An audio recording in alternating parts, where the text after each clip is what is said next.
fungsi perencanaan. Nama kelompok: Johan Schneider, Muhammad Ramadhani Iksan, Siti Zainab Zahra, Zahra Fairuz, dan Felicia Natania. Kami dari kelompok 6.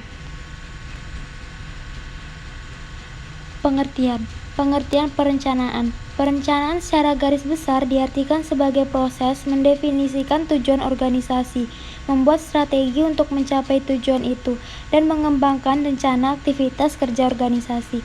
Pada dasarnya, perencanaan memberi jawaban atas pertanyaan-pertanyaan apa, siapa, kapan, di mana, mengapa, dan bagaimana. Pengertian perencanaan menurut para ahli.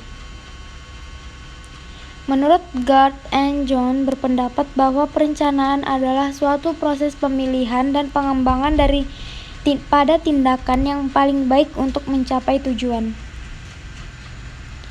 Menurut Xiaojian tahun 1994, perencanaan adalah keseluruhan proses pemikiran dan penentuan secara matang daripada hal-hal yang akan dikerjakan di masa yang akan datang dalam rangka pencapaian yang telah ditentukan.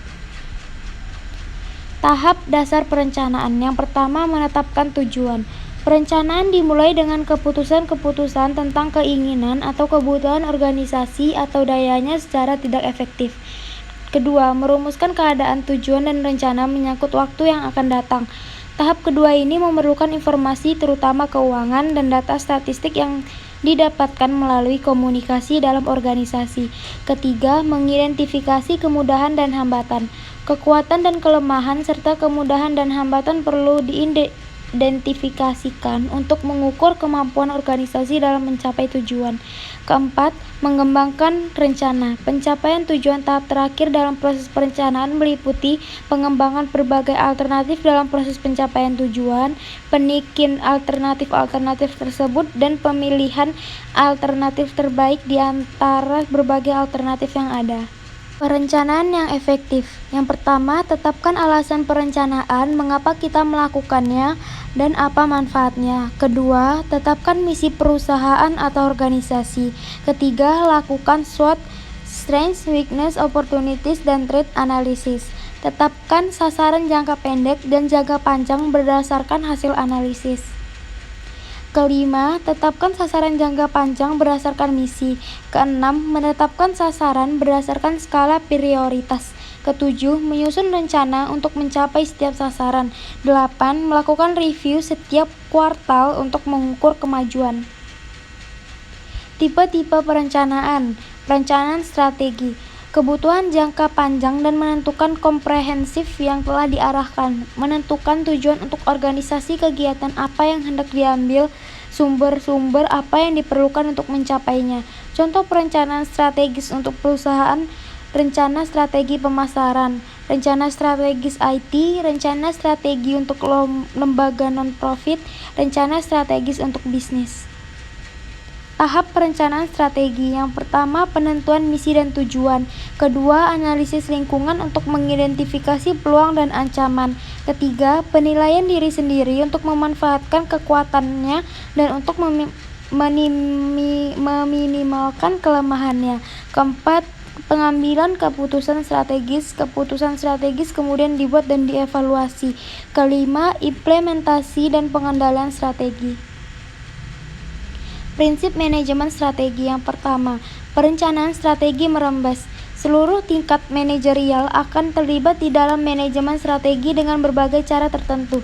Tiap pola dan cara yang akan dipakai berbeda, namun masih mengarah pada sasaran yang sama, tujuan yang ditetapkan. Kedua, perencanaan komprehensif. Perencanaan yang berdasarkan pada kebutuhan serta pengembangan bisnis, tidak dibuat dengan asal-asalan. Landasan dasar manajemen strategis. Yang pertama, fungsi produksi. Proses pengubahan bahan mentah menjadi suatu produk atau jasa yang memiliki nilai jual.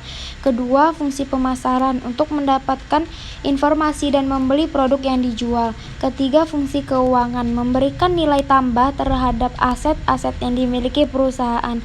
Keempat, fungsi sumber daya manusia, pengembangan dan riset serta hubungannya dengan masyarakat. Yang kedua, dari tipe-tipe perencanaan adalah perencanaan operasional. Perencanaan operasional adalah penjabaran dari perencanaan strategis dalam jangka pendek yang umumnya memuat target dan kegiatan yang akan dilaksanakan selama 1 tahun. Dalam tahap perencanaan ini, individu yang berwenang secara aktif memprediksi alokasi sumber daya yang tepat, berbagai keperluan pelatihan, partisipasi pegawai, serta jenis dan jumlah proyek yang akan dilakukan. Semuanya merupakan prediksi untuk tahap intervensi. Jenis-jenis perencanaan operasional. Perencanaan produksi, perencanaan yang berhubungan dengan metode teknologi yang dibutuhkan dalam pekerjaan. Perencanaan keuangan berhubungan dengan dana yang dibutuhkan untuk aktivitas operasional. Perencanaan fasilitas berhubungan dengan fasilitas dan layout pekerjaan yang dibutuhkan untuk mendukung tugas.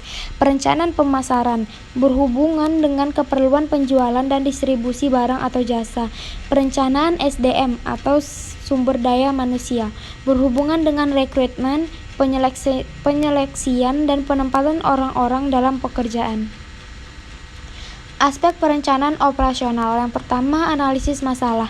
Memahami seluruh informasi yang ada, melakukan analisis situasi untuk mengetahui isu apa yang terjadi. Kedua, penentuan prioritas. Bertujuan untuk menentukan permasalahan mana yang menjadi prioritas utama untuk diselesaikan. Ketiga, pengumpulan keputusan dan programming. Bentuk perencanaan operasional. Yang pertama, ada program. Suatu program menjelaskan langkah-langkah utama yang diperlukan untuk mencapai suatu tujuan, unit atau anggota yang bertanggung jawab untuk setiap langkah, urutan serta pengaturan waktu setiap langkah. Proyek. Proyek memiliki cakupan terbatas dan petunjuk yang jelas mengenai tugas dan waktu dan diberi sumber daya spesifik dan dalam batas waktu tertentu.